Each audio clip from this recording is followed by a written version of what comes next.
Sooner fans, Longhorn Nation, welcome to episode 176 of the Bevo Podcast, the only podcast exclusively dedicated to covering the greatest rivalry in college football, the University of Texas, and the University of Oklahoma. I'm here with my man, Kevin Miller.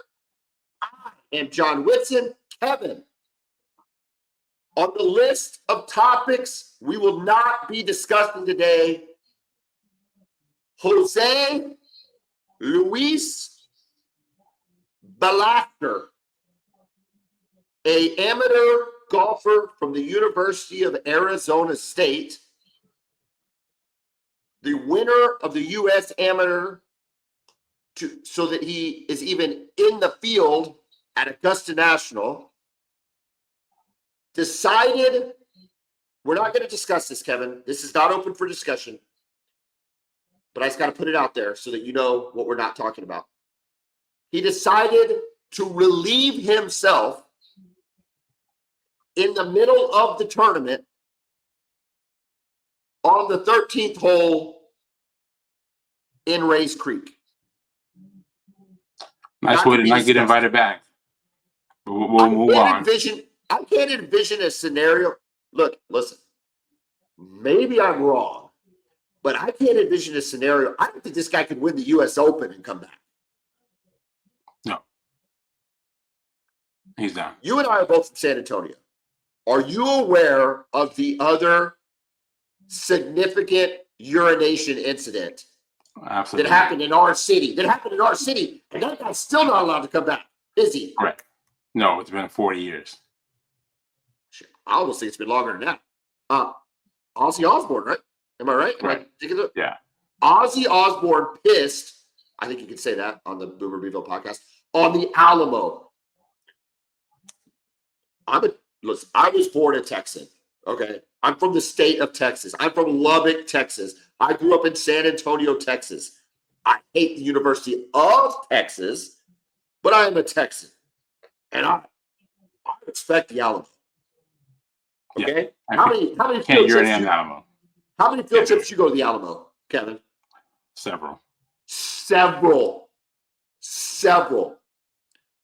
Listen, I'm glad the dude's never allowed back. That is sacred ground. Sacred ground in the state of Texas. I'll tell you what else is sacred ground. Rays Creek on Augusta National in Augusta, Georgia. What is this guy doing? I don't care how old this kid is. I don't think this happens to be a generational thing, Kevin. I think, in fact, it's gross. No, matter of fact, someone older seems more likely to do that than a kid. Are they not porta parties along the course at all? Porta potties, they got the nicest facilities in the history of golf. No, I mean, just on I'm talking about on the course. On the course, they got them all. So, listen, we're not going to talk about it because it's gross. I just thought you needed to know. Well, thank you for letting me know. You're welcome. We will talk other Masters stuff. Scotty Scheffler, University of Texas alums in second place. We'll talk Masters. You know we're going to talk Masters. In other news, I would prefer not to talk about is Oklahoma spring football injury updates from April 10th, 2025 at 8 p.m. Kevin, last week on a riveting episode of the Bevo Podcast, we got in the weeds of the Oklahoma wide receiving core. And we talked about possible production, possible starting positions, the two deep strengths and weaknesses, and who Mateer can expect to maybe be his go-to guy. And we went around and around in all the circles. We had it figured out. We determined that regardless of who plays, it has to be better than last year, right? We talked about this. Correct. Yeah. You can't get that same level of production and be successful. It's impossible. Well, I don't think you can get the same level of production at all anyway because it was just so bad. Was my argument, right? Like, It was so bad. That was rock bottom.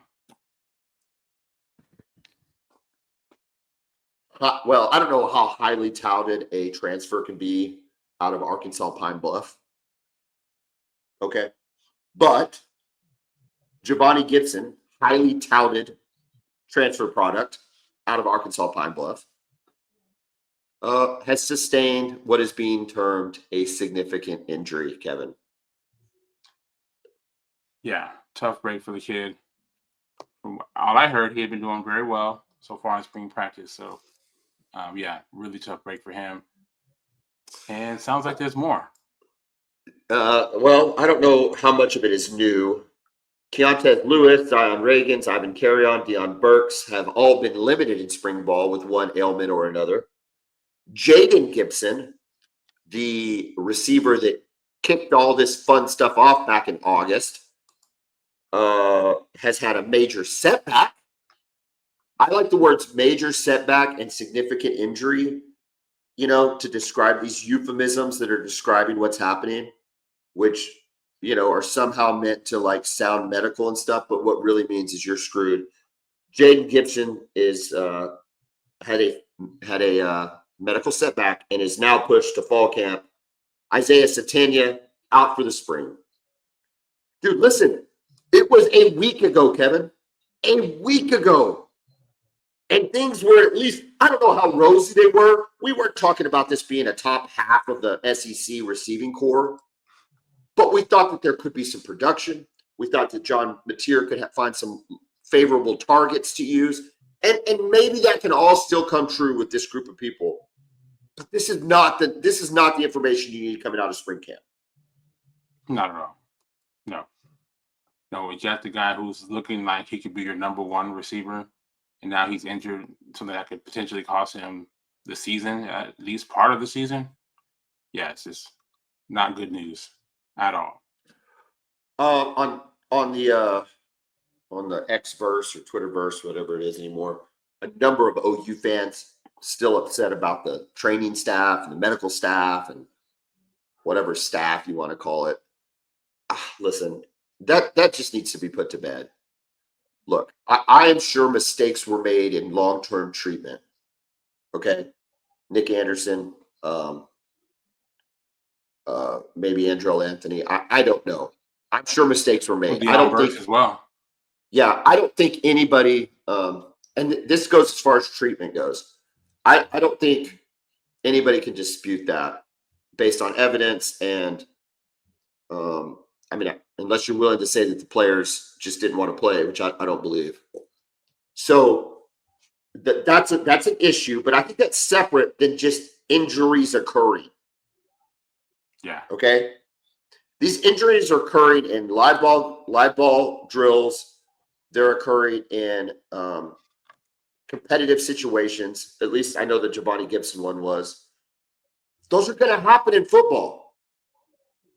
Yeah. But by God, Kevin, why does it have to happen to the receiving core this year, following last year's historic crap show of a receiving situation? Yeah, it's pretty bizarre to have 2 straight seasons of injuries at the same position. I think I've really heard of that happening. And it seems like it's mostly, do you have injuries anywhere else that you've been hearing about, or is it just there? That's all I've heard.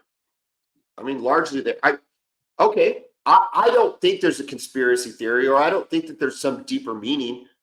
Do you think it's entirely coincidental that in the last 12 continuous months, this has been the hardest hit position group? It just seems so interesting, people not questioning the training staff, but more the strength and conditioning staff. Have you heard anything about? But are they not strength and conditioning the defensive backs? Are they not strength and conditioning the safeties? Are they not strengthening and conditioning the running backs, the linebackers? So you see what I'm saying? No, absolutely. Look, now if Schmitty has underlings under him that are responsible for each individual position group, individualized plans per position group. The receivers do these certain types of workouts. Honestly, how different can they be? You have something this bizarre, it just kind of leaves you to start grasping at things just to figure out why this is happening at the same position. I don't know. I think it's really frustrating. For sure. You hate it for the kids, and it's just bad for the football team. I wasn't I was cautiously optimistic. I think that's the tone I set in last week's episode. Just at the direction I thought this team could go offensively with these wide receivers. That, hey, they have to be better. They're going to be surrounded by a better quarterback, better offensive coordinator, better system. Things are going to be okay, right? Okay.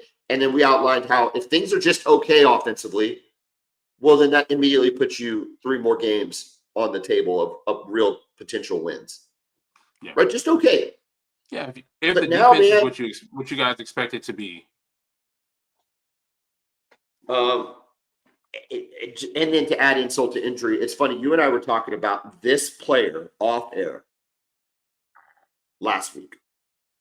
And you were like, hey, what's going on with this guy? And I said, well, I just heard that he's just not getting it.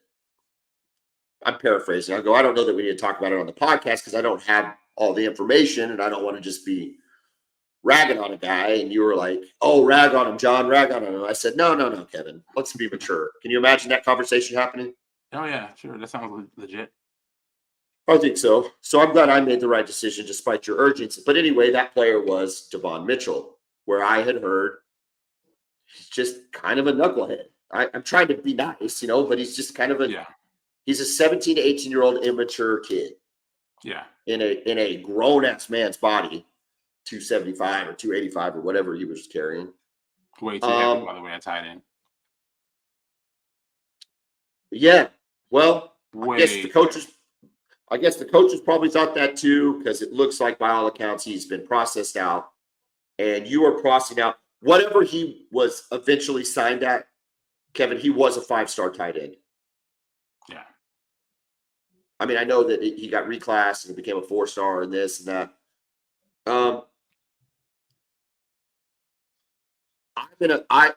I live in a silo. I live in Oklahoma football silo hell sometimes. And I am vaguely aware that things like this occur in other programs.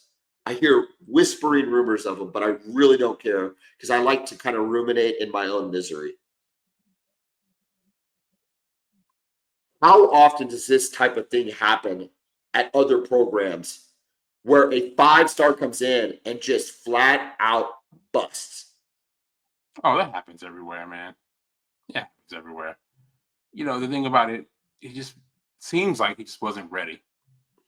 He wasn't mentally ready to be a Division I athlete at a place like the University of Oklahoma.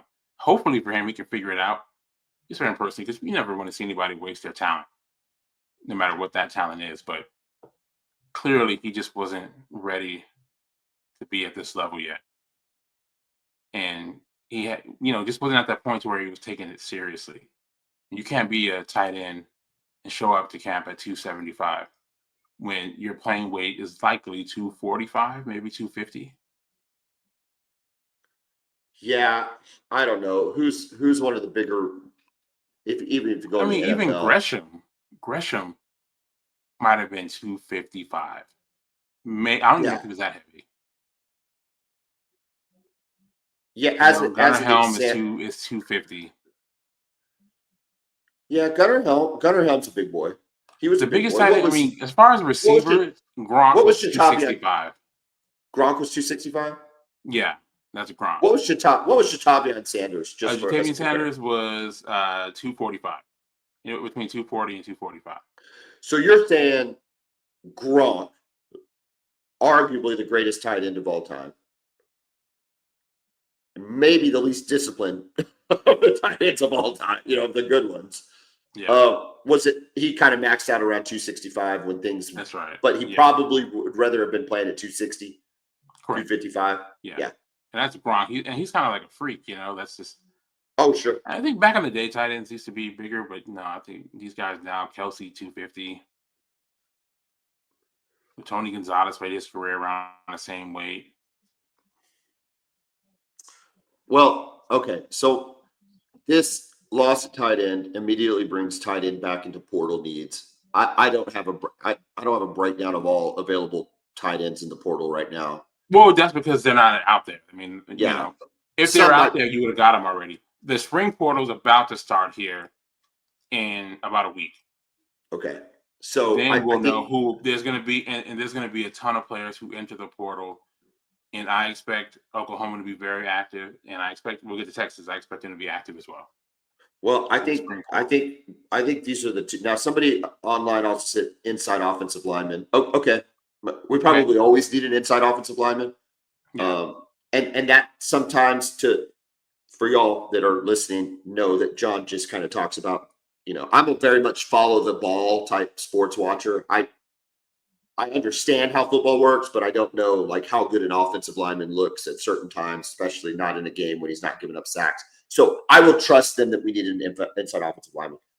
My own eyes tell me, and my own reading tells me, we have to have receivers. Correct. And probably a tight end. And probably a tight end. That would make unless sense. Jared Kanik is the next Blake Bell, which I don't think he is. Maybe he is. I hope he is. I don't think he is. You never know. I mean, Blake Bell, he's a different type of athlete, man. He's a different type of. I mean, Kanik's an athlete too, but with that size that Bell had. Listen, what Blake Bell in the NFL what Blake Bell was able to do and then continue to be in the NFL, he was. It was really good. It takes a special type of athlete to be able to pull that off. One of the things I wanted to talk about, because I kind of had this idea, Kevin, that we'd go kind of position by position as we're going through spring practice and kind of whatever. I'm going to put that to the side, and if we have time, I'll come back to it because I want to move over to Texas. Because let's just let this receiver situation we'll stew in it. Let's move over to Texas. I got a stat for you. And I kind of don't know what this stat means. This is the one I teased you before we got on the show with. According to ESPN Advanced Metrics, Texas ranks 103rd in returning production. I imagine that's quarterback, wide receiver, tight end, and running back. Do you think it also includes defensive production? It didn't spell it out. I think more offense. No, it does. It does. Offense. It does. It includes both. I'm looking at it now. Okay. I'm looking at it now. Yeah. So let me get you the breakdown then, what it says, now that I know it says that. So Texas is 126th in offensive returning production at 29%. And 44th in defensive returning production, probably all that's Colin Simmons, for a grand total of 45% or 103rd in the country. Now, don't fret when you hear that stat, because Georgia is below you at 105, and Ohio State is above you at 101. So this puts you kind of in that reload category with other teams that historically reload. So it's not the end of the world. That's first thing.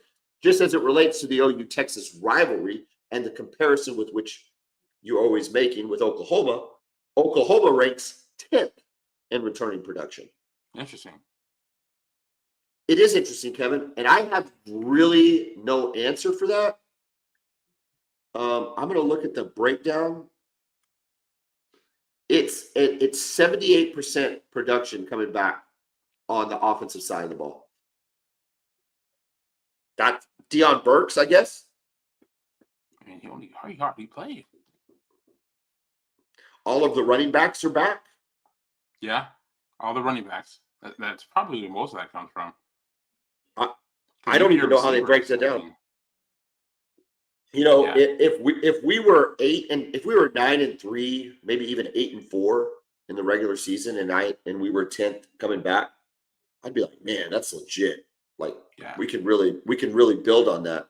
But being 6-7 or 6-6 in the regular season, and knowing that a lot of that same production is coming back, doesn't. Yeah, exactly. It's like how much. It wasn't a ton of production. It's just coming back. That's exactly right. Okay, anyway, back to Texas. This is we're talking Texas. I just thought that you being ranked 10th. But when I saw Georgia and Ohio State, you're clearly in pretty good company. So this is just what happens at a high-level program when you're cruising, is that you're going to have to replace us. So you've alluded to it earlier.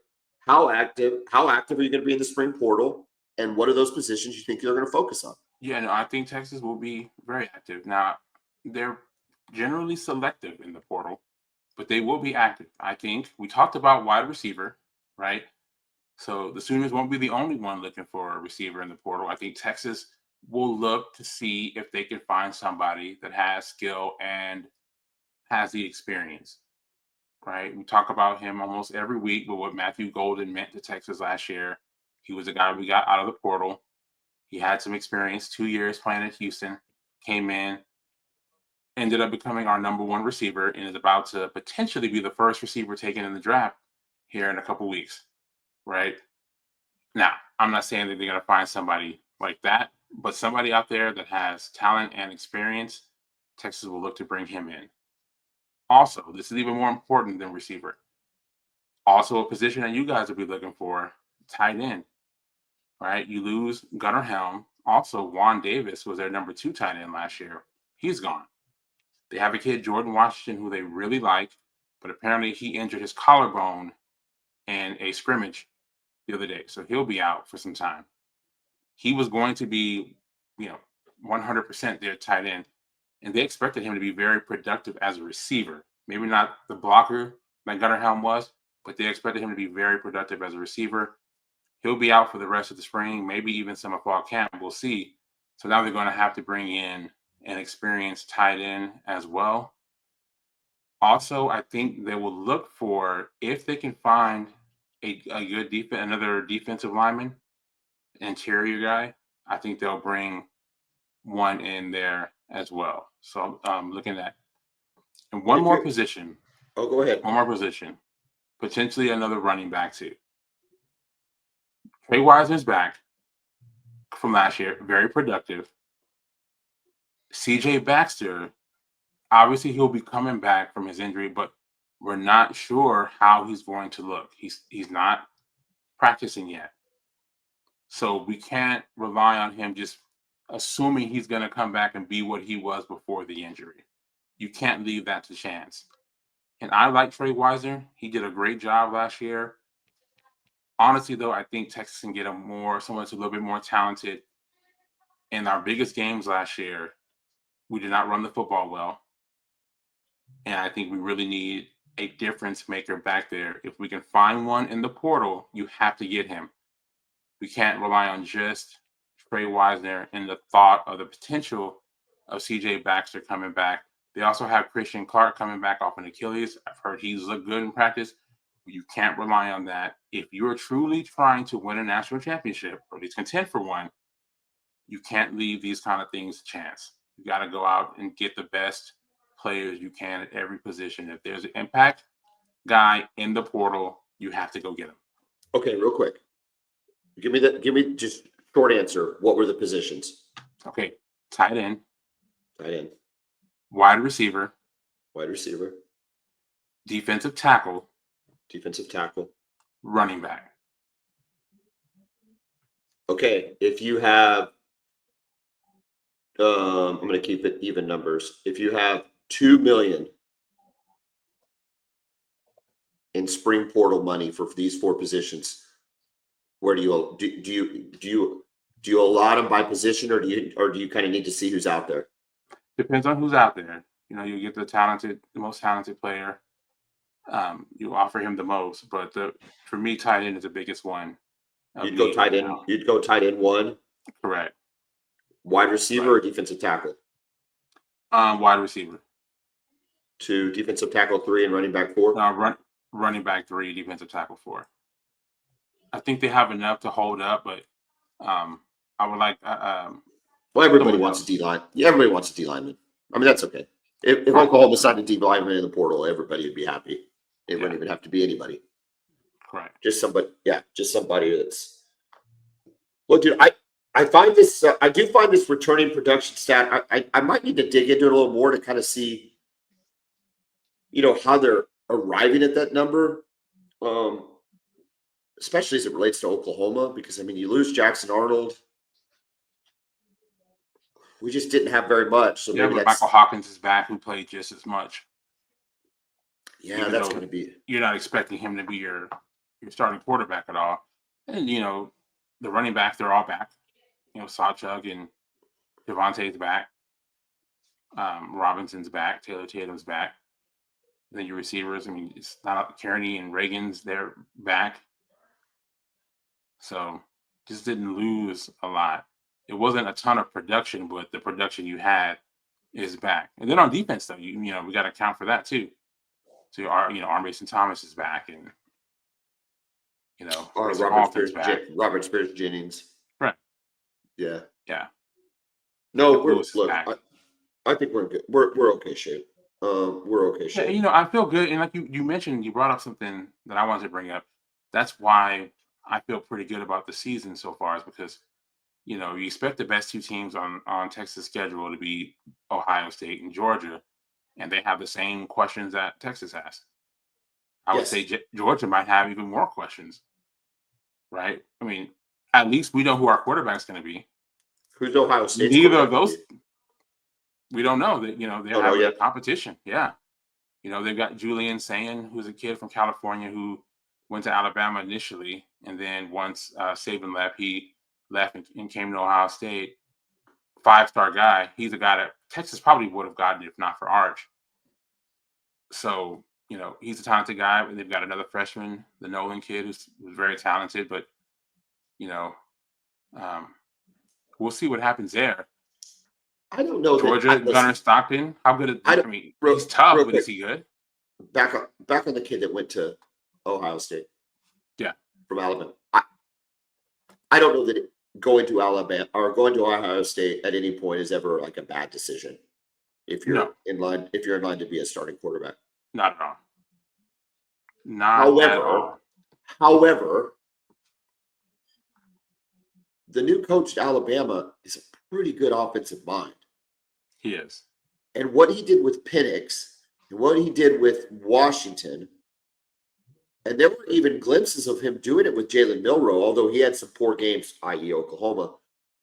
Was it just the fear? Did he leave Alabama before he knew who came in?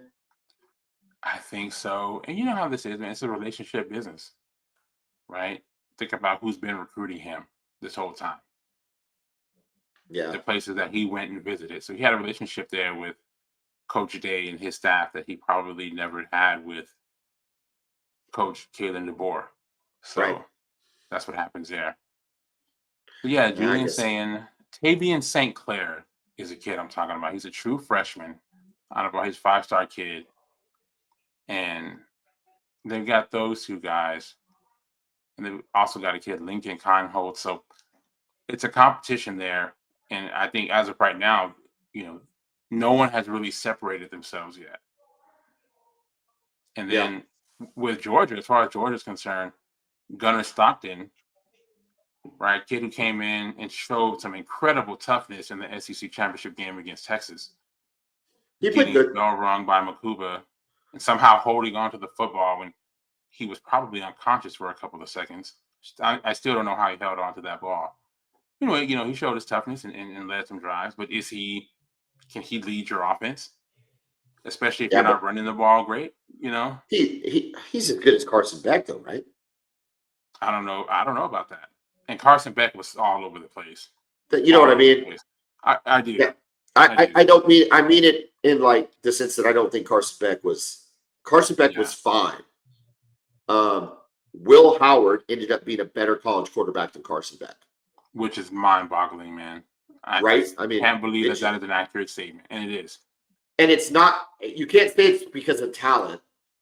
Ohio State had a couple pieces, but Georgia's got all the dudes. Ohio State was loaded offensively. No, they were loaded, but you're telling me Georgia didn't have dudes enough for Carson Beck to be, especially on the offensive line, he made running some back decisions. Yeah, he had these games, man, where he was like, "What are you doing, man?" Yeah. What are you doing? The Ole Miss game last year, some really interesting decisions. Okay. That he would make. Miami starting quarterback this year, by the way.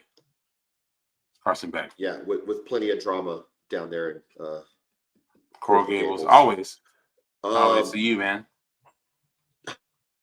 Maybe that's what they need. Maybe they need it to thrive. Okay. Texas has Ohio State at the shoe. Oklahoma gets Michigan at home in Sharon Moore's second season. They should have a quarterback, right? Michigan? Yes. They have a quarterback. Returning production numbers and just state of the program. Do you think Oklahoma is still in a better position going up against Michigan than Texas is going up against Ohio State? Or do you think that there's some weaknesses in Ohio State that y'all can take advantage of? Well, I think right now it's just the lack of experience at quarterback, and obviously Texas doesn't have a ton of experience. But whoever, but he's got Arch some, is not going to have as much experience as Arch. Correct. Arch has been out there. He started 2 games, right? One in the SEC. I know it was Mississippi State, and they weren't good last year. But he has been out there. He's played against a live defense in a college football game, 2 of them. And he's seen some things. So whoever they trot out there, Texas will have a quarterback advantage in that game. I feel very confident saying that. And Oklahoma will have a quarterback advantage against Michigan, right? Yeah, I mean, they're going to have a very talented, if the Underwood kid wins the job, he is incredibly talented, but he's a true freshman playing in his first road game in a hostile environment against a really good defensive coordinator. In an SEC stadium, Yeah, with a really good defensive coordinator who is going to show him some looks that he's undoubtedly never seen before. Would Texas rather play 2025 Michigan or 2025 Ohio State first game of the season? Oh, 2025 Michigan. Yeah. Yeah. I guess that's what I'm getting at, though, right? Because Ohio State's still going to reload, and they still got that they're going to have dudes, freakish dude at wide receiver. Jeremiah Smith will be there, and Carnell Tate will be there, and Caleb Downs will still be back there doing everything in the secondary or playing outside linebacker, being lined up everywhere. But, also, they're going to have a brand new defensive scheme, right? Jim Knowles is at Penn State now, so they'll have a new scheme. But, that is good and bad because Texas doesn't know how they're going to line up defensively. Who did they get to replace Knowles? Oh, man, I forget. Let me find out real quick. Look, Knowles is really good. He was outstanding. And he won a national championship, and so he doesn't have anything to prove as a defensive coordinator. Penn State to me still is just a very interesting choice. And I'm sure a lot of that has just to do with the regionality with which we respect programs, right? We tend to think of Oklahoma tends to think about Texas and LSU and Alabama and Georgia, right? And those are kind of our wheelhouse of who we think is really good. And then we know Ohio State's good, and we know Michigan a couple of years was really good, obviously. Yeah. But I just continue to see Penn State, and they made the college football playoff, and they won a game or 2. Yes, they were in the semifinals against Notre Dame. I just don't trust them as a program, though, to do much more than that. Now, maybe I'm wrong, but I just don't trust them as a program. And so, even having Jim Knowles isn't going to fix their woes offensively. They play a national championship semifinal, and a wide receiver doesn't make a completion. Yeah, it's very interesting, right? So, again, that's not Jim Knowles' problem necessarily, except do you want to be on a team that wins football games? Because offensively, they've been a struggle bus for years and years and years. They really have, and they were so good defensively last year. I mean, they're going to have the first defensive player taken in the draft with Abdul Carter. Yep. They have some dudes coming back, and I'm excited to see what they can look like defensively. Do you want to know who Ohio State's new defensive coordinator is? Yes. Matt Patricia. Did I know that? You probably heard, but so many things have happened since then. So you didn't. So you probably heard, but you didn't know it either when you were. Oh my! Correct. Wasn't he at some point an offensive coordinator in the NFL as well? Yes. Yes. What a stupid. Yeah. What a stupid situation that was. What? Oh. It was insane. Yeah. I don't know what they were thinking. And then, man, maybe he's head coach of the Lions, and just didn't go well. So I don't know what this is going to look like. And that what is he's not going a, to listen. be That's running. not a guarantee. That's not a guaranteed. No. Rebound to Jim Knowles level defense. No, it is not at all. Not at all. So I find Ohio State even more fascinating than I already did. Man, I forgot Jim Knowles was in the running for Oklahoma. Just sitting here thinking about So many things happen, right? So yeah, Jim Knowles is great. So Ohio State.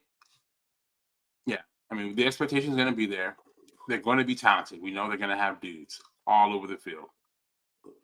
But you're Texas, right? So you just got to go win it. You just got to go win it. You got to go win it. Yeah. All right. And you can make it happen. We've got dudes too now. Kevin, it's that point in the show when we need to thank our two title sponsors. The original, though, is always going to be Brown O'Haver, public insurance adjusters working for the insured, not the insurance company. We've had some crazy weather so far this spring, including some very bad windstorms that created some wildfires. A number of clients have reached out to and hired Brown O'Haver to represent them to adjust their insurance claim, to get them more money, to put them in a position to rebuild their homes and their lives faster. Brown O'Haver can provide numerous references that fit your situation, whether it be a second home or a primary home, whether it was a wind damage or fire damage or flood damage. We can put you with homeowners and business owners that have experienced much of the same thing that you're going through, and they can talk about their experience with Brown O'Haver. The bulk of our business comes from referrals, and we are happy to be able to have one of the biggest, most extensive referral lists in the industry. If you want to talk to Brown O'Haver or one of Brown O'Haver's clients, call 405-735-5510 and let us and them tell you how we can work for you, not the insurance company. Kevin, who are you out there repping for tonight? John, I'm representing Pioneer Roofing. Okay, you mentioned all this crazy weather that we've been having all around the state, all around the metro, these crazy windstorms. People are getting shingles blown off their roof, and they're calling, hey, do I need to file a claim? What do I need to do here? Give Pioneer Roofing a call.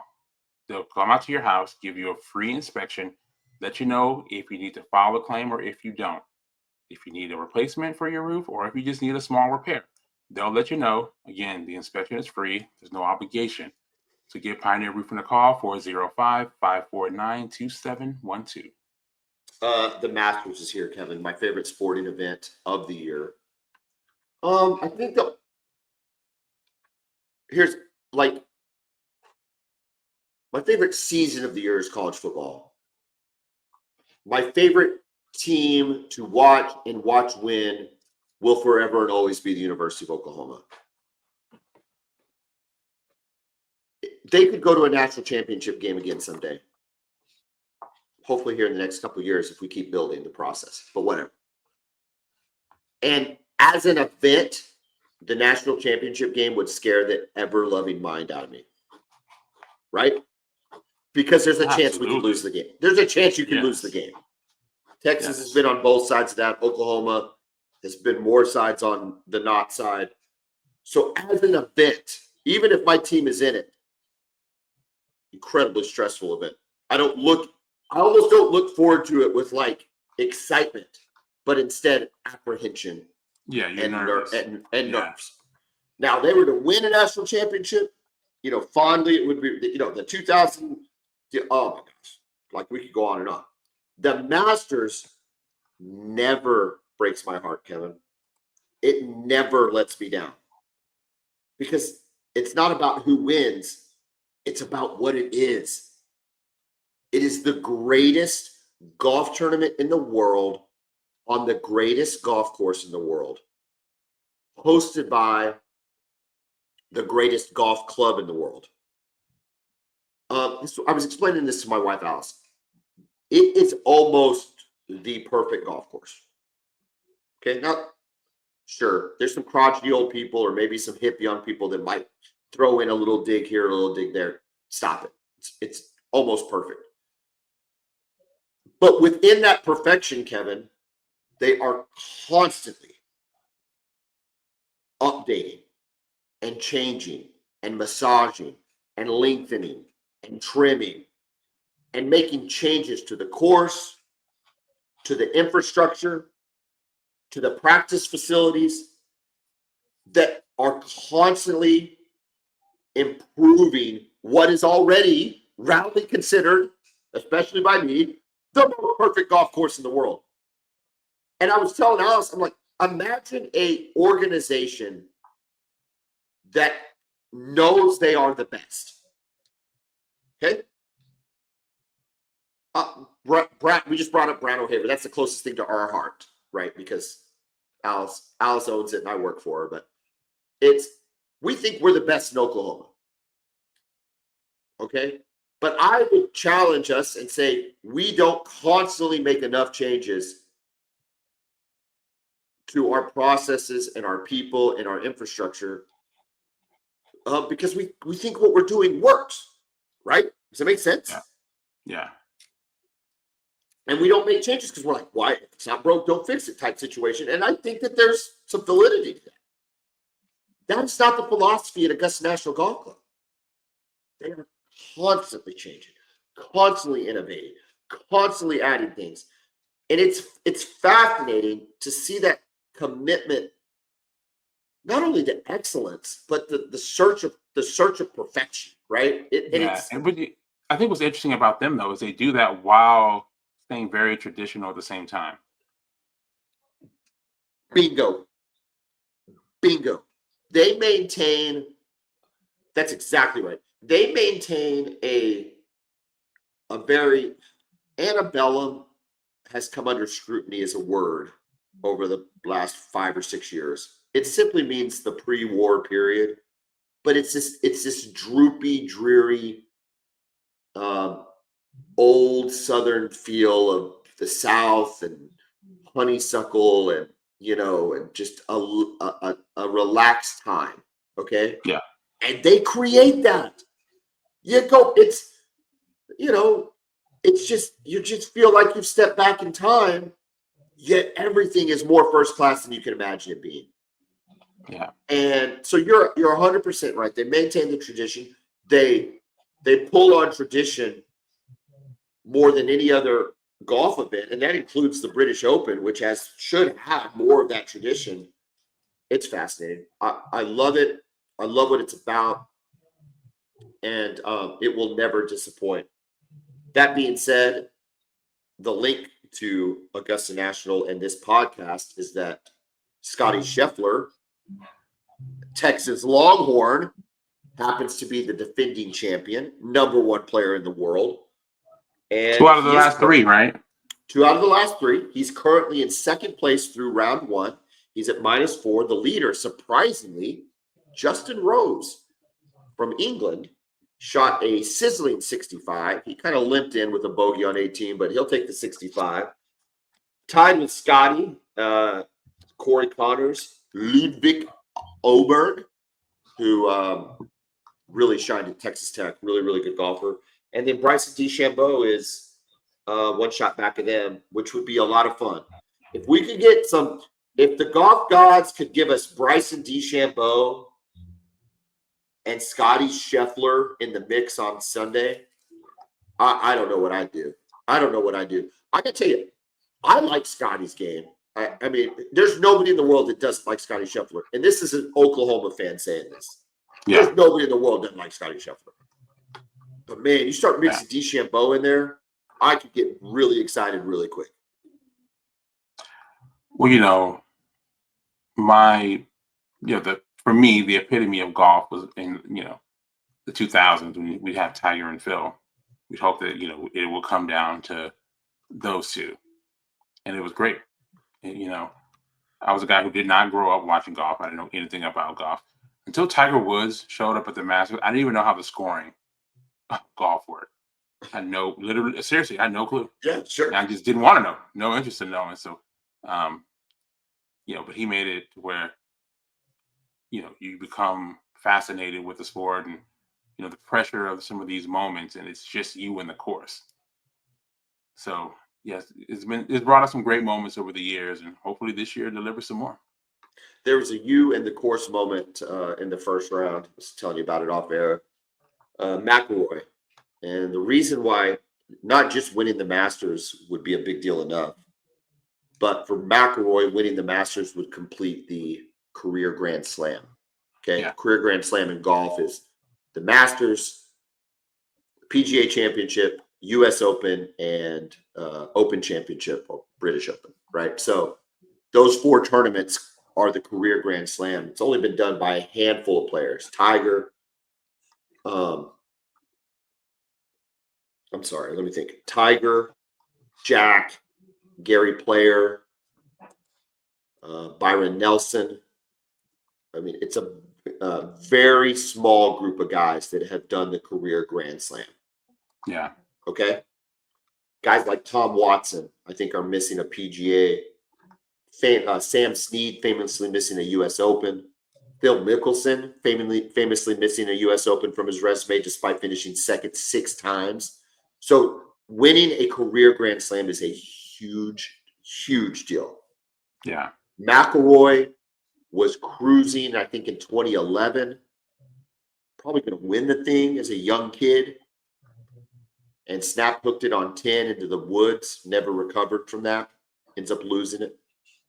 It's kind of haunted him since. He's in probably some of his best form he's been in his career right now. Just coming off a Players win where he only probably had his B game. He goes to the green in 2 on 15 today. Goes just a little bit deep. Has a delicate chip back. Eagle chip back. Worst you're expecting him to make is birdie, really, but maybe par. No, he chips it into the water, has to take a drop from the drop zone, and now he's staring double bogey in the face. And it's exactly what you said. There's nobody to blame. That's the worst part, man. I play in team sports, man. Well, we talk about Lucas is always big in the news right now, especially around Thunder fans. That dude finds everybody to blame, whether it's a referee or this or that. Or Draymond Green's always blaming somebody. There's always blame to go around. I get into soccer after a soccer game. I get with my kid. I can find 20 people to blame. I try to be a good parent and say, what could you control? But that's hard to do in the heat of the moment, Yeah. When we're coming off the golf course, there's no one else to blame, Kevin. Yeah. When Rory hits it in the water, it's not because a ref made a bad call. It's not because the guy, pushed you around when you were trying to do whatever. Yeah. Or your teammate wasn't missed a block or something. No. Yeah. And so he was at -4 with 4 to go. He's now sitting at even. Can he recover? Yeah, he can recover. And you know what? Sometimes with a guy like Rory, he kind of likes playing from behind because there's less pressure. And he can kind of play from that behind role. I don't know if this is it. For him.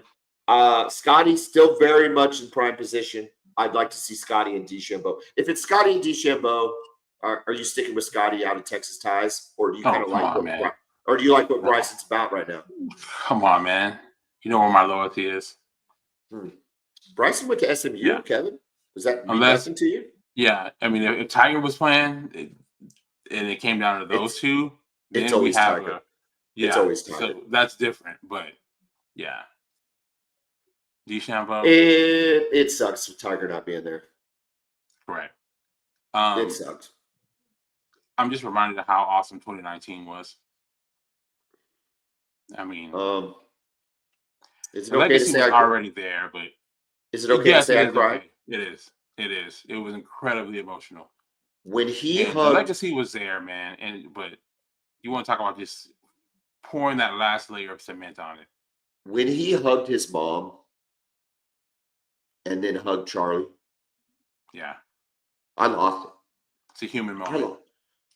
Kevin, he has lived a roller coaster of a life in the public eye, going from the highest epitome of, adulation to the lowest epitome of just complete, what are you doing?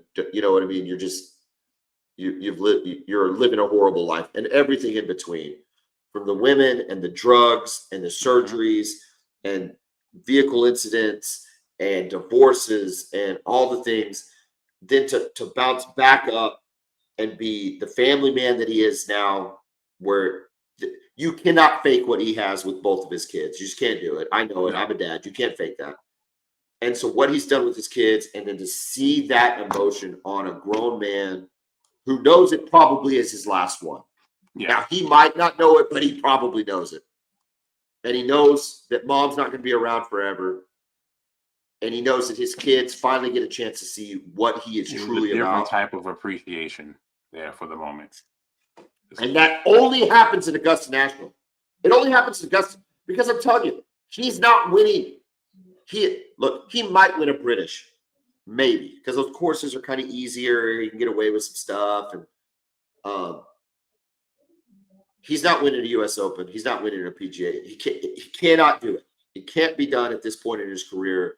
Even though wouldn't warrant the same emotion, I don't feel. And they would, and exactly, they wouldn't warrant the same emotion. He can't do it, and it might not even matter. But at Augusta, like what we talked about, dude, Kevin, you know what it did?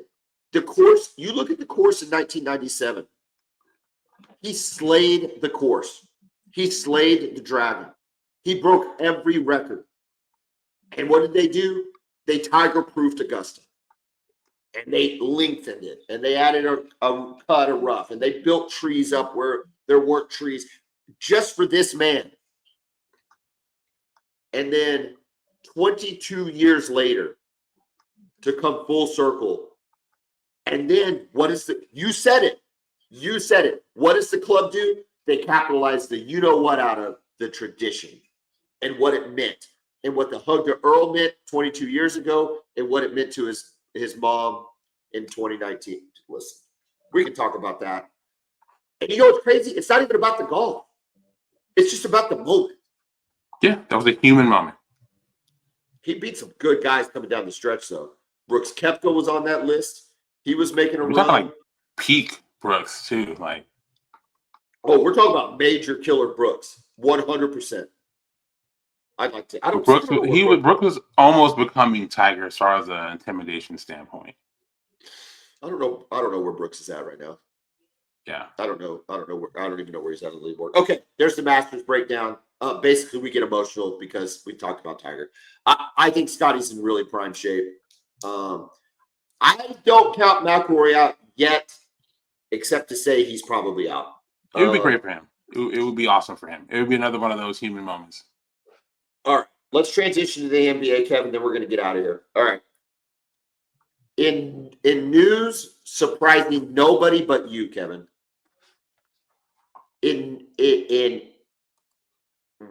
Let's go play the tape. Let's play the tape of the Boomer Bevo podcast from the summer of 2023, I believe,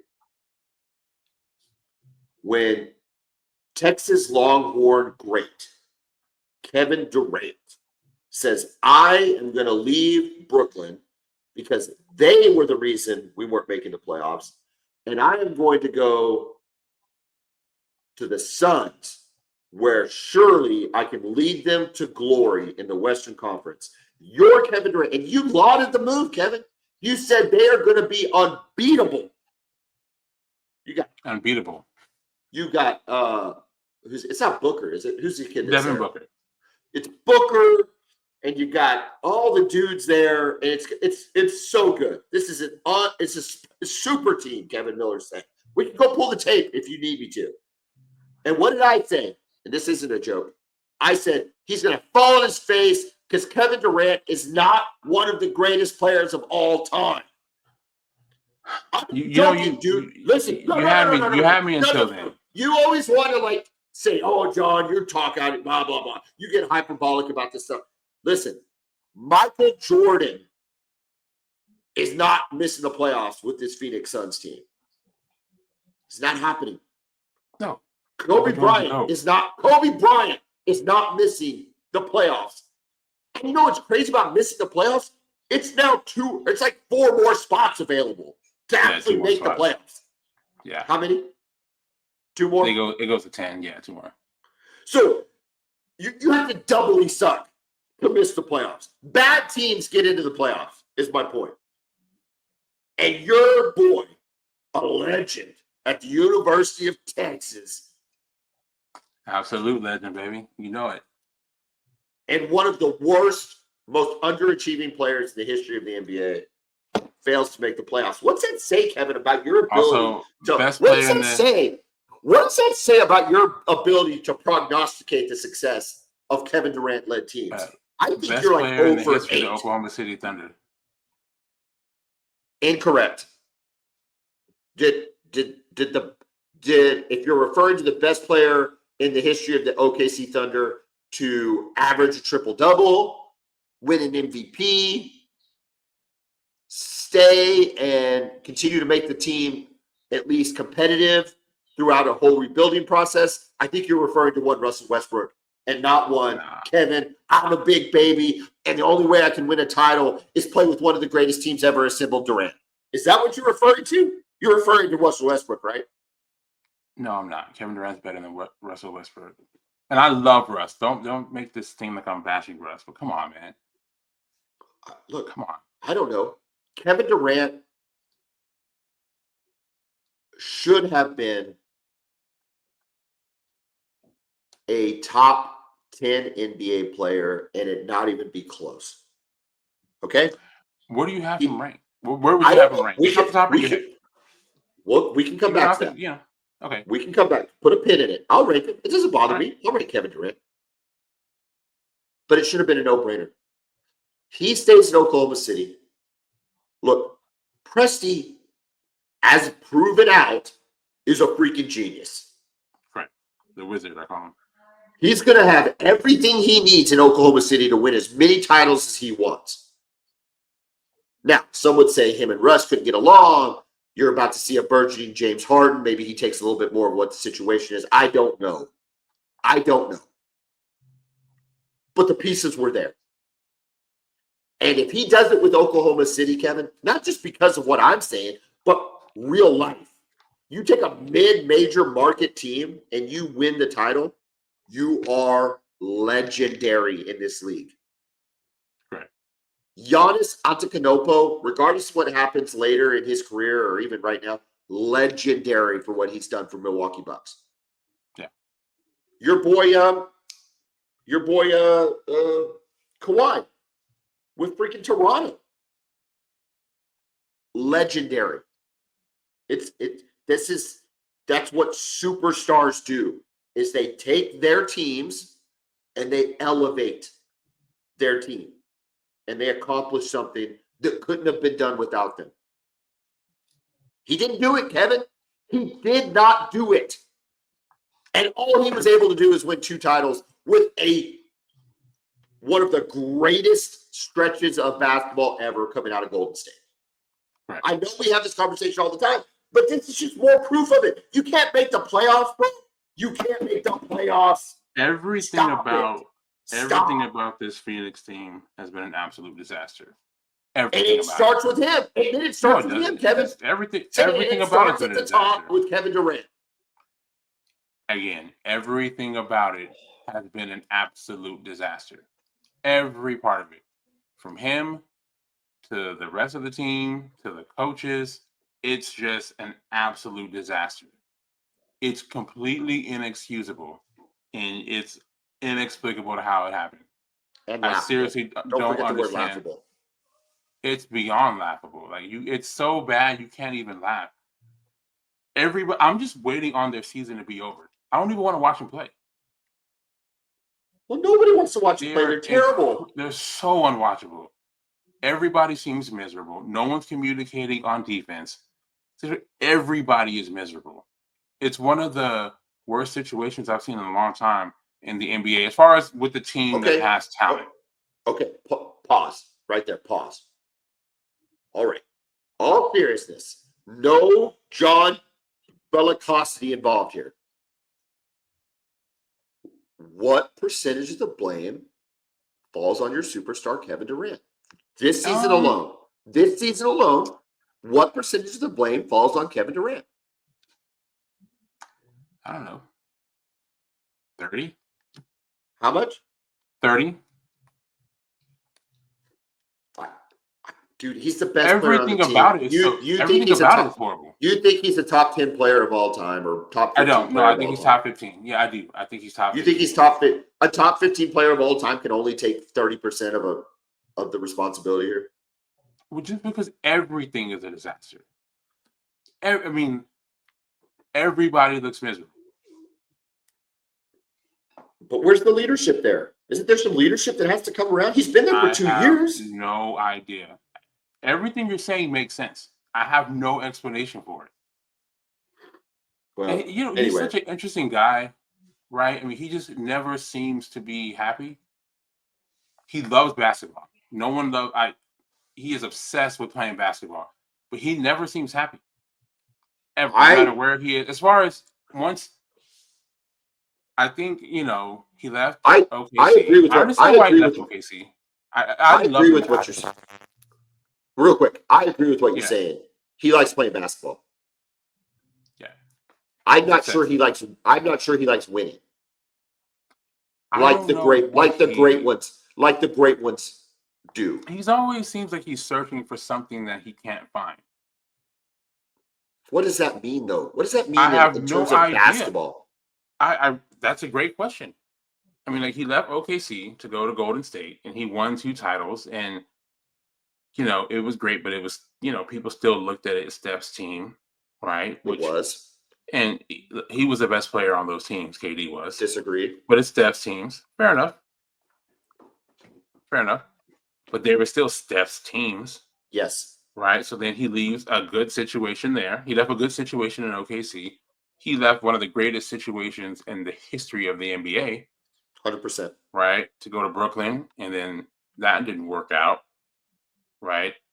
And then the weird thing about it is, they got the coach, Steve Nash fired and the GM fired. And then they bring in new people and they're still not happy. Then he goes to Phoenix and just no one's happy. So it's like, what are they looking for? What are we looking for here?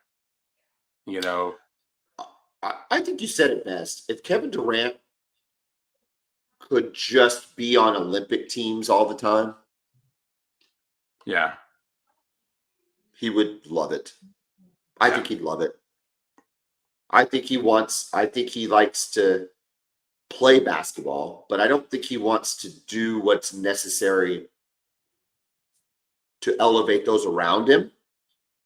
I don't think he wants to do what's necessary to win the games, to create a culture that it takes to win basketball games.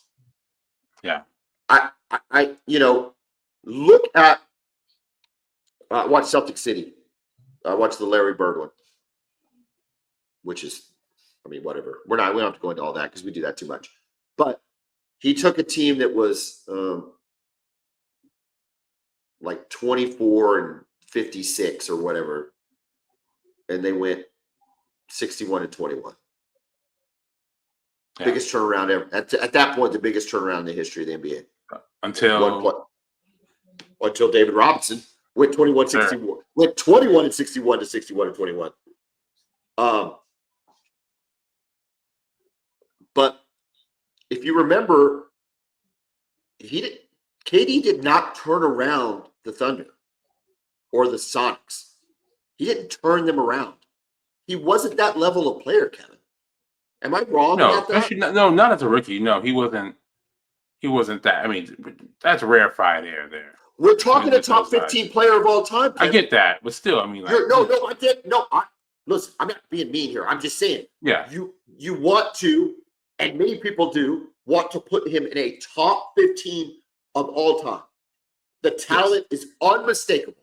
Look, listen, when he was a Thunder fan, are you kidding me? I'm the biggest Kevin Durant homer there was. The shots that guy would hit in end-of-game situations were otherworldly. He was one of the greatest He's scorers. one of one. He's a unicorn. He might be the greatest. He might be one of the greatest scorers of all time, if not the greatest pure scorer. I think he is the greatest one. Yeah. Okay. I agree with all of those accolades. David Robinson is in the top 15 player of all time, and yet he turned around He's not. No. But yet he turned around the Spurs and took them from 21-61 to 61-21. Because you know what he did do? He was one of the greatest leaders of all time. Now, whether that's his military background or just who he was as a person, he knew what it took to create a culture. Larry Bird knew what it took to create a culture. And I think Larry Bird's coming at it disadvantageously because he's a white guy coming from a small college. I don't think the respect for him was there. And yet he earned it pretty darn quickly and created a contending team that would win a title in 2 years. My point being is Kevin Durant possesses none of that. For all the talent and all the ability and all the scoring, he's not a leader, man. It's just he's not. And there's no way around it. Yeah, and it makes you wonder, like, does he want to be? No, no, it doesn't make me wonder if he wants to be, Kevin. It doesn't make me wonder if he wants to, because he doesn't. Yeah. Yeah, he's a very interesting guy. Top 15. Top 15. Yeah. Top NBA players all time. Just I gotta have guys in front of me, or I kind of mess up. I mean, Jordan, LeBron, Wilt, that's 4. Kobe, Kareem, 5 and 6. Jordan, LeBron, Wilt. 1, 2, 3, 4. Yeah. Shaquille's better. Bird's better. Magic's better. Tim Duncan's better. Stephen Curry's better. I think the Big O's better. 2 titles, and he averaged a triple-double. I like Dirk Nowitzki better. Dirk Nowitzki did exactly what I'm talking about doing. Stayed in a place, elevated a team, elevated a franchise. Listen, the Mavericks never won anything before Dirk. Oh, the Mavericks were horrible, man. They were horrible. Hakeem Olajuwon's better. How many guys do I have at this point? You probably have at least 16. 1, 2, 3, 4, 5, 6, 7, 8, 9, 10, 11, 12, 13. Hakeem is 14. I mean, I think Karl Malone's better than him. I think David Robinson's better than him. I don't think David. I think David Robinson is better than Kevin Durant. No, I mean, I don't think I mentioned David Robinson, and I don't think I mentioned Dr. J. And Dr. J did win a title, and won a title in the ABA. I mean, he's right there on the edge, too. Hey, is he better than Dwayne Wade? Yes. Is he better than Paul Pierce? Yes. Okay. Well, he is right there on the edge. And I don't think he makes 15. I think I can make an argument for 4 or 5 players before I can get him in the top 15. Okay, so you would say top 20. You're starting to be unreasonable. If you get past that, I guess he's in the top 20. I said I guess he's in the top 20. Okay. But there's some severe. You got to be reasonable. Yeah. Look, his journey is very interesting. It is Kevin. Very. I love what you talked about him always wanting to look for something, whether it's a grass is greener syndrome or just a better situation or what he thinks is a better situation. He wins 2 titles at OKC, which are not out of the question. He wins 2 titles at OKC, and he could be a top 10 player. Not because I say he is, not because OKC doesn't hate him after that. I'm saying because it demonstrates what every one of those other guys I read off demonstrates. Yeah. In addition to being just really good ball players, they're leaders, they're motivators, they're all they rise up the people that play around them. That's all I'm saying. Yeah, I think he's just Jerry West. You think Jerry West is better than you? It's hard, man. It's hard to argue. That's the ones you don't know. With You don't. with eras, you know. I don't know. Jerry West's a pretty good player though. He's a freaking logo. I ain't gonna make the logo out of Kevin Durant. I'll tell you that. You make the scoring right. logo out of that. They had a logo for scoring. Okay, stop. And then closing with the Oklahoma City Thunder, which there's a lot less to argue about there. With 2 games left in the regular season, they have clinched home court throughout. They did have some trouble with the Lakers last couple weeks. I don't know if that pretends anything. I don't know if that's something to be concerned about. They played 2 back-to-back, and they split. Although it was interesting because Luka, the game was really close, the second game. Then Luka got ejected, picked up a second technical. He was talking some crap to a fan, and I think the ref thought he was talking to him, gave him his second technical, and ejected him. The technical has since been rescinded by the NBA. But the game was very tight until that moment, and then once he got out, I think the Thunder just exploded. I think it was like 29-8 or something down the stretch once Luka got ejected. So we'll see. We'll see. It's an interesting matchup between those 2 teams. Okay, when would they meet up? Have they made it to 3? Well, the crazy thing is the seeding. We've never really seen this before, where there's still so much to be decided with only 2 games left. Okay. So if you look at the standings, I'm looking at it right now on USA Today. Okay. Yeah. So they have a play-in tournament. So as that stands right now, you have Dallas and Sacramento playing, and then you have Golden State and Minnesota in the 7-8 deal. And then the winner of the 9-10 plays the loser of the 7-8. And then that's who becomes the 8th seed. So we don't know who the Thunder are going to play yet. Well, but there's I'm so talking much in left terms to be of decided. In terms, though, of second round matchups, if things were to stand and everybody was and chalk was to hold, Oklahoma City would play Denver or the Clippers, right? Is that in right? The second would round, that be the 4-5? Yeah, correct. Yeah. Are those okay? Are those okay matchups for OKC? Yes, I believe so. Denver just fired I their don't see coach. Denver Can you making believe that? and the GM, which I get them firing the GM for sure because the roster was not a championship level roster. You would expect to have better talent around the best player in the world, Nikola Jokic, and they don't have it. The depth isn't there. The bench is horrible. It feels like the best they ever had was Jamal Murray, and I don't know, was he ever an All-Star?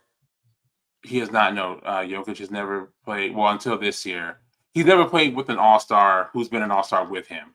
Obviously, Westbrook's on the team, who was a multi-time All-Star, but never played with a current I mean within the same year. Yeah. Jamal Murray has never been an All-Star. He's been good, but never been an All-Star. Jamal Murray's a good player, but yes, that's the point I'm making. Okay, so then Oklahoma City plays the winner of Denver and Los Angeles, probably based on what I'm looking at, and then Houston. If chalk holds, Houston and LA. Better matchup for the Thunder is Houston over LA. Is that right? I think is so. LA? Yeah. You think is LA just a bad matchup just because of the talent that's there? Yeah. The combination of Luka and LeBron, they're just insane basketball IQ. You put those 2 together, it makes it very difficult. It makes them very difficult to defend, especially if Austin Reeves is playing the way he's been playing. You think a lot of it, though, has to do with we just need our big guys. We need Chet and Hartenstein to kind of find a rhythm because I don't think they found a rhythm yet this year, those 2. Yeah, I mean, Chet's only played, I think, 39 games, 40 games so far this season. He had that really long-term injury, so he's still rounding himself back into form. But I do expect him to get into form in the playoffs, and I expect him to play very well for the Thunder. And if he's going, the Thunder, they're already hard to beat as it is. But if he's going, then it's almost impossible because it's just too many options to stop defensively. And then the way they defend, they have so many guys who can defend the perimeter.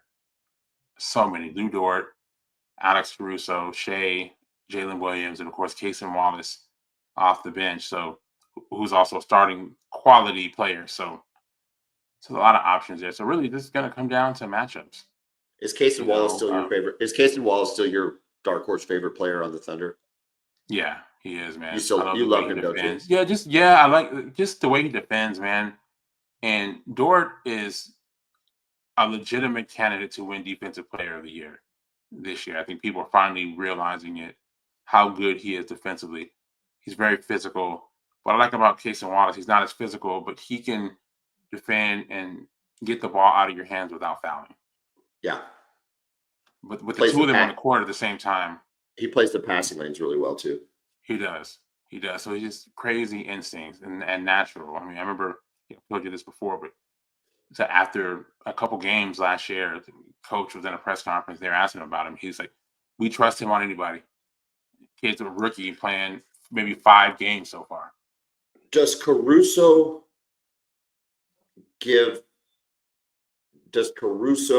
and his 5 fouls give Dort and Wallace the cover they need to stay in the game against LeBron and Luka?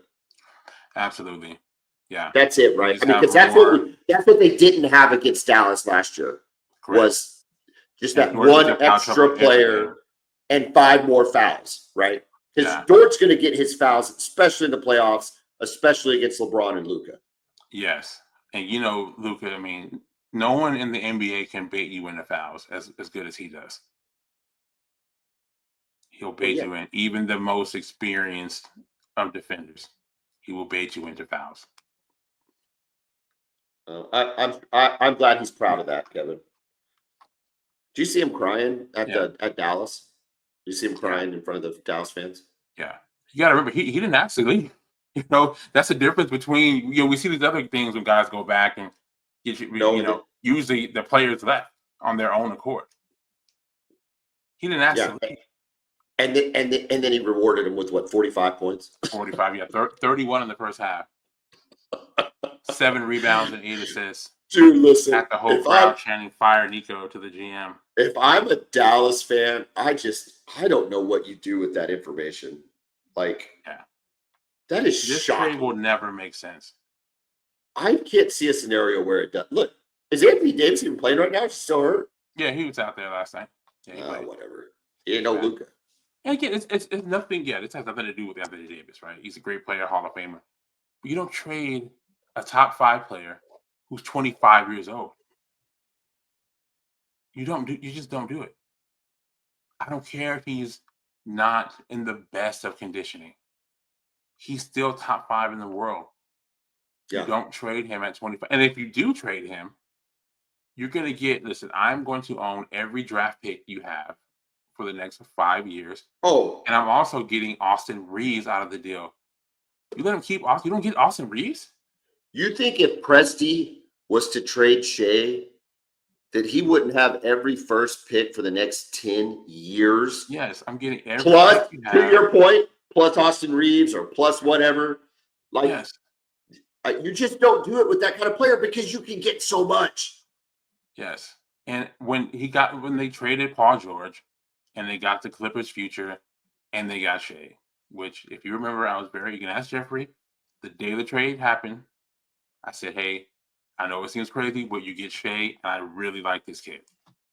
Hey, I was not I didn't even know who Shea was. Okay, so I'm not even going to say it. But trading away Paul George never concerned me. He was a lackluster player at OKC. His playoff third MVP. His playoff stuff was. His playoff performance was terrible, man. Come on, yes. That Utah series, third in MVP. Yeah, that Utah series was. That Utah series, he was terrible. He was. Yeah, he was. We're all allowed to have everybody one game. Was. Yeah, but you can't be. Come on, it was Utah and that Portland series too, man. It's not like Utah went on to do anything. Yeah, correct. It's Utah. It was and Utah. Then getting smoked and by Dame Lillard. That series, man. It didn't bother me changing Paul George, but you're right. We came out smelling like a rose. And you see what Giddey's doing at Chicago. Yeah. We were never going to be able to pay Giddey though. Like, right. And he didn't fit. Like Giddey needs to have the ball in his hands. He's not going to do that with Shea or with J-Dub. He can't. No. Yeah. No, Shea So, needs the ball in his hands. So yeah, it wasn't a great fit. And I think the Thunder realized that. He realized that, and it's worked out for everybody. this is The one playoffs are going to be insane real quick, though. Just if I know you're not a huge NBA guy right now, I just encourage you to watch some of these games. Watch the Eastern Oh no, Conference. no, There's no! some up and I'm coming a teams. playoff. I'm a Okay, playoff NBA guy for the sure. Detroit Pistons are going to be really fun to watch. Cade Cunningham, from Oklahoma State, is really elevated his game and become a major impact player. And Detroit has a really talented, young, ferocious team. These guys are not afraid of anybody. They will mix it up with anybody. They've got Isaiah Stewart, who has been suspended because he legitimately tried to fight LeBron, which, and not that I'm saying that LeBron is some kind of guy who you don't want to fight, but he is the star player of the NBA. You just don't want to mix it up. You don't want to get in a fight with the star player of the NBA, unless you're Isaiah Stewart. You're legitimately trying to kill LeBron James on a basketball court. So that's the kind of guy that we're dealing with here. So it's looking like they could play the Knicks in the first round. It should be a fun series. Hey, listen, I want to see Celtics Thunder. That's what I want. Give me some. I do not want to see Cleveland Thunder. And Cleveland might be the better team. Cleveland might be the better team, Kevin. You could probably name me all the starters and why we want to play. I don't want to play Cleveland. I want the Celtics. Yeah, I want the it would be defending awesome. champs. I want the defending champs and Oklahoma City. And I want to have to go win a game in the Garden, TD Garden, and then that's what I want. And yeah, that would be great. I'm sure from a matchup standpoint, you'll tell me we want somebody else, but no. Actually, I kind of like the Boston matchup. Kevin, going back to Oklahoma football real quick, I had this mentioned and I didn't mention it, and then we're going to close up. Portal. We need a wide receivers. Heck, Texas needs wide receivers. Yeah. There is not a world that exists where Trajan Bridges comes back, though, right? It's a different staff. But didn't he get arrested? And wasn't he a part of that whole deal? He was 100% a part of it. So you wouldn't think so. And is he even allowed back in Cleveland County? That's a really good question. I think he got some kind of probation or something like that. I'm assuming his legal stuff is, and I think now NIL is a thing. He doesn't have to go to such extreme measures to get his hands on some money. Trajan Bridges, though, if we're talking football, I don't know how good he is. I have no idea how good he is. He wasn't any good. He wasn't any good at Oklahoma. He wasn't. He was still young. Who knows what he could have become? And he obviously had a bit of a hiatus with football because of his. Are you gonna ping Sark and let him know he's out there though? I'm not. No. No, you're not. Okay. No. It's just. I haven't seen his film. I don't know what kind of player he's become. Was he at Central Arkansas last year? I don't know.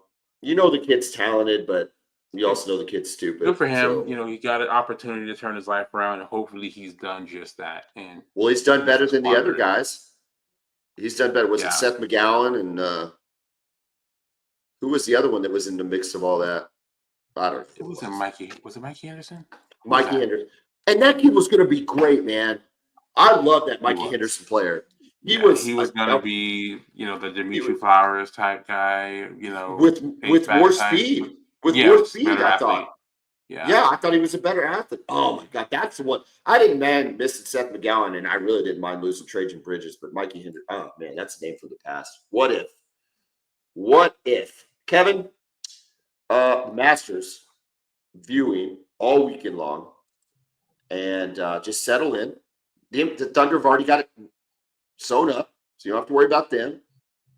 Settle in, watch the Thunder or watch the Masters, and just let it just envelop you, man. Just let it just ooze all over you, like just a warm blanket. Just like a warm blanket. As a lawn enthusiast, the Augusta National is the epitome of landscaping. It is the absolute peak of all things mowing and landscaping. It's perfect. I was watching Masters on the range and stuff, and live at the Masters on like Monday. And I was like, it's it. We're breaking the seal. It's Masters week. We're mowing. Oh yeah. And listen, Oh, yeah. I mowed the Now whole it's big time yard. treatment. I mowed all 5 acres. I trimmed. I did they sent out a tweet with all the different levels of like the green height and the tee height and the fairway height and the first cut and all this kind of stuff. It's so good. I told you when I was there at the Masters, humble brag, they got guys, Kevin, that walk around with blowers just keeping pollen off of stuff. Just blowing pollen off, blowing pine needles off. Very serious, man. Just keeping it tight and clean. And don't even forget, when you're watching it, don't forget that like Hurricane Helene hit this year, like 6 months ago, right through Augusta. Now, maybe not the brunt of it, but they got plenty of damage. Yeah. Plenty of damage. And can't even tell nothing, man. Yeah, they're ready for it. Yeah. When I was at the Masters, this is it. And then we're going to close up. I keep saying that, but whatever. When I walked out onto the course, and I've told the story before, that somehow, miraculously, these things don't happen in life all the time, especially to guys like me. Miraculously, me and my dad and son get there early and find our way onto the golf course an hour before the grounds open. And we're there. We walk onto the 14th tee, 13th green. And there was like low clouds, like a mist. You know what I mean? Like just kind of a mist. It's early. And the whole staff's out there working. Got the blowers, they got the trimmers. I mean, they're prepping this thing. First day of patrons being there, the whole deal. I don't know if this is sacrilegious or not, Kevin. It's the closest thing to the Garden of Eden I can imagine. It's perfection, dude. Yeah. It's perfection. Right. You got azaleas in bloom. You got the whole deal. The loblolly pines. Oh. Yeah, it's the epitome of landscaping. Oh, you'd love it, dude. Yeah. You'd love it. You wouldn't even know nothing about golf. I'll tell you, though, look, Augusta's in a class of its own. But when I went to the Players' Championship at Sawgrass last year, pretty good, dude. You'd be impressed there, too. Really? Only big-time golf course I went to was Torrey Pines. Remember that? Brought back the swag. What keeps Torrey Pines from being able to achieve the maintenance levels of those courses is simply rounds of play, because they're public courses. Correct. So Torrey Pines is a public course. So what Torrey's able to do with the volume of play it receives every year is pretty freaking impressive. Like if you were impressed with Torrey Pines, imagine the fact that they see thousands of more golfers than Augusta, especially, and even Sawgrass. Like thousands of more, because it's public play. God, you and I can go play Torrey Pines South. Yeah. So I'll tell you another one down incredible in Houston. views. Down in Houston, they just had the Houston Open. It leads into the it doesn't lead in. It's the Houston Open, then San Antonio, then Augusta. Texas Open. But Houston is played on a public course, city course, municipal course. And if you live in Houston and have a Houston address with a driver's license, you can play for like $60, $65. That's how Torrey Pines is. You and I go discount for locals. You and I go play, it's like $400. That's crazy. I like it. I know that doesn't. I like it too. I think it's great for locals. It's great. Kevin, this has been a great show. Great show. There is nothing better in my week than getting to talk sports with you for an hour and a half. That's why we go long every time, because I freaking love it, dude. Enjoy the Thunder coming up here. I don't know when the playoffs start. We'll be talking playoffs. Enjoy the match. Next weekend. Your Texas is halfway through. We didn't even mention the combine, the fan combine, the fan day for Oklahoma. It's coming up on Saturday. We'll talk all about it. We'll get reactions. We'll talk all about it. That's coming up. Texas halfway through spring ball. They'll have their thing at the end of their practice. Kevin, have a great night. Boomer. Hook 'em.